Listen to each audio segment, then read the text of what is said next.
এরপর মিয়া জেডকে একটা ভিডিও দেখায় যেখানে হেলি নামের একটা মেয়ে মৃত মানুষের একটা অভিশপ্ত হাত দিয়ে রিচুয়ালস গেম খেলছিল।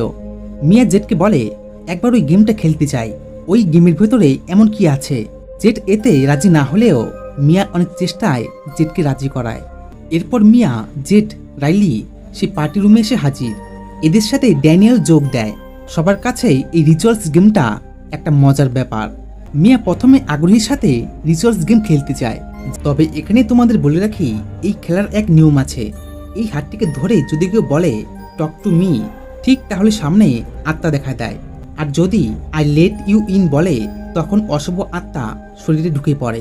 সুতরাং অশুভ আত্মাকে ডাকার পর 90 সেকেন্ড সময় থাকবে, আর 90 সেকেন্ডের বেশি সময় অতিক্রম করলে অশুভ আত্মা শরীরেই থেকে যাবে। এরপর মোমবাতি জ্বালিয়ে মিয়া সামনে অর্ধেক কাটা হাত রেখে রিচুয়ালস করতেই টক টু মি বলে। এই বলতে আত্মা চোখের সামনে ভেসে ওঠে, তবে সেই আত্মাকে বাকিরা কেউ দেখতে পায় না। মিয়া এতে খুব ভয় পেয়ে যায়। এদিকে বাকিরা মোবাইলে ভিডিও করছিল এবং তারা মিয়াকে দেখে মজা করছিল।